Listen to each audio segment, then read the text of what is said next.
Assalamualaikum warahmatullahi wabarakatuh. Halo semuanya. Di kesempatan kali ini kami dari kelompok 15 ingin mempresentasikan materi tentang studi simulasi. Presentasi ini disusun oleh saya sendiri, Subarji, dan rekan saya Ananda Rizky Pradana. Baik, langsung saja kita masuk ke pembahasannya. Yang pertama itu kita mulai dari pengertiannya. Apa sih itu simulasi? Simulasi itu sebenarnya adalah metode untuk menirukan perilaku dari sistem nyata menggunakan sebuah model. Tujuannya apa? Supaya kita bisa memahami, menganalisis, atau memprediksi bagaimana kinerja suatu sistem tanpa harus menyentuh, mengubah, atau mengganggu sistem aslinya. Jadi aman dan lebih fleksibel. Kalau bicara tujuan, simulasi ini punya beberapa hal penting. Yang pertama yaitu membantu kita memahami sistem yang kompleks. Yang kedua bisa digunakan untuk menguji berbagai skenario. Yang ketiga membantu dalam pengambilan keputusan. Dan yang keempat yaitu tentunya dapat mengurangi biaya dibandingkan eksperimen langsung di dunia nyata. Simpelnya gini, simulasi itu seperti latihan sebelum tindakan nyata. Dalam dunia manajemen atau pengambilan keputusan, simulasi sangat membantu.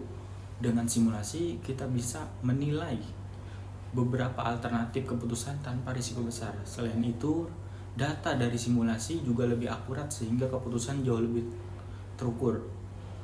Ada beberapa jenis simulasi yang umum dipakai. Yang pertama, simulasi diskrit, yaitu peristiwa terjadinya pada waktu tertentu. Simulasi kontinu, perubahan berlangsung terus-menerus. Yang ketiga, simulasi Monte Carlo, berbasis probabilitas dan random. Dan yang keempat yaitu simulasi hybrid, gabungan dari beberapa jenis. Jenis mana yang dipakai ya tergantung kebutuhan studi. Sebelum simulasi dijalankan, kita perlu model dulu. Model ini adalah representasi sederhana dari sistem nyata. Jenis model ada 3, yaitu model fisik, model matematis, model logika atau proses. Model inilah yang nanti kita masukkan ke dalam software simulasi. Secara umum, langkah-langkah dalam studi simulasi adalah ada beberapa. Yang pertama yaitu identifikasi masalah, formulasi model, pengumpulan data, pembuatan model simulasi, eksperimen, analisis hasil, validasi, dan verifikasi. Nah, dari penjelasan selanjutnya yaitu kita akan membahas satu persatu. Yang pertama yaitu identifikasi masalah.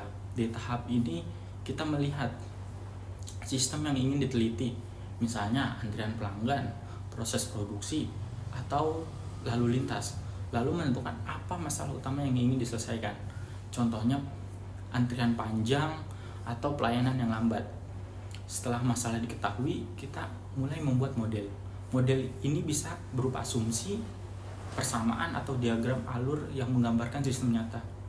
Tujuannya agar sistem bisa disederhanakan dan siap disimulasikan. Tahap berikutnya yaitu mengumpulkan data. Data ini sangat penting karena kualitas simulasi sangat bergantung pada kualitas data. Data bisa berupa proses, waktu kedatangan, jumlah kapasitas, dan sebagainya. Mungkin penjelasan saya cukup sampai di sini saja. Penjelasan selanjutnya akan dilanjutkan oleh rekan saya yaitu Ananda Rizky Pradana. Terima kasih. Baik, terima kasih Mas Subarji atas penjelasannya.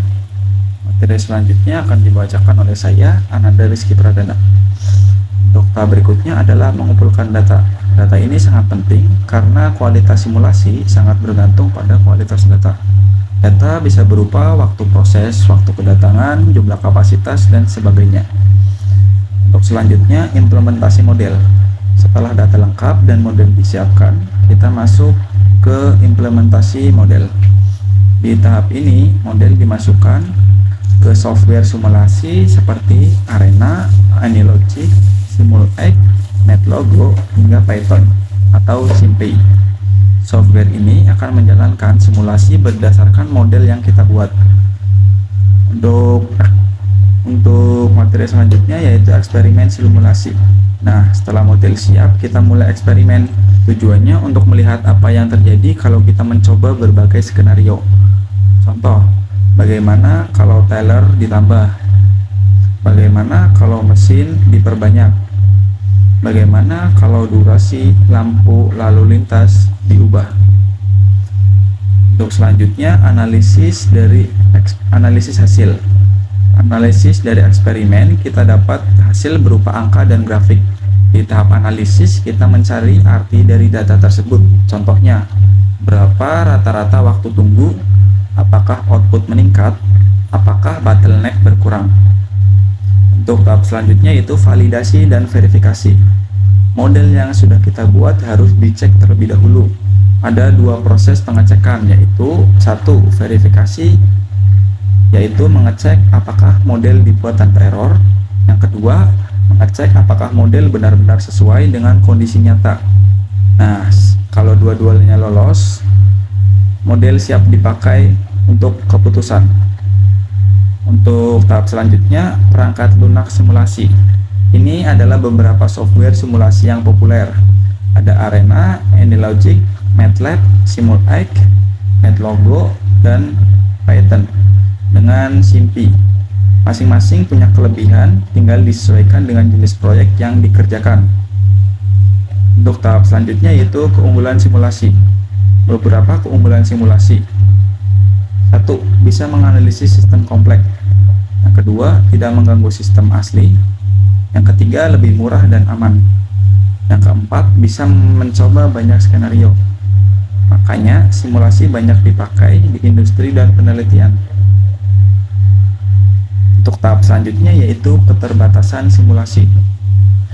Tapi, simulasi juga punya kekurangan. Kekurangannya yaitu butuh data akurat, model bisa mahal dan rumit, hasil tergantung asumsi, tidak selalu menghasilkan solusi optimal. Jadi, tetap harus dilakukan dengan hati-hati. Untuk selanjutnya, aplikasi simulasi. Simulasi bisa dipakai di banyak bidang, misalnya lalu lintas, rumah sakit, industri manufaktur, bisnis retail, militer, ataupun pendidikan. Hampir semua sektor menyentuh simulasi. Untuk berikutnya yaitu studi kasus. Studi kasus yang pertama yaitu bank. Contoh pertama, simulasi di antrean bank. Masalahnya, waktu tunggu terlalu lama. Setelah simulasi diuji dengan menambah teller, waktu tunggu turun 40%. Artinya, solusi ini efektif dan layak dipertimbangkan. Untuk studi kasus yang kedua yaitu di pabrik atau di manufaktur. Berikutnya, simulasi produksi di pabrik. Ada bottleneck di mesin pengepakan. Dengan menambah satu mesin baru, output meningkat 25% tanpa menambah jam kerja. Ini sangat membantu efisiensi. Untuk studi kasus yang ketiga yaitu lalu lintas. Dan contoh terakhir simulasi lalu lintas yaitu masalahnya kemacetan di persimpangan. Setelah durasi lampu lalu lintas diubah lewat simulasi, waktu tempuh rata-rata turun 15%. Dengan begitu, solusi bisa diuji tanpa harus langsung merubah jalan. Baik, itu tadi materi lengkap mengenai studi simulasi. Semoga penjelasannya mudah dipahami dan bisa membantu kita bagaimana simulasi digunakan untuk menyelesaikan berbagai masalah nyata. Terima kasih. Wassalamualaikum warahmatullahi wabarakatuh.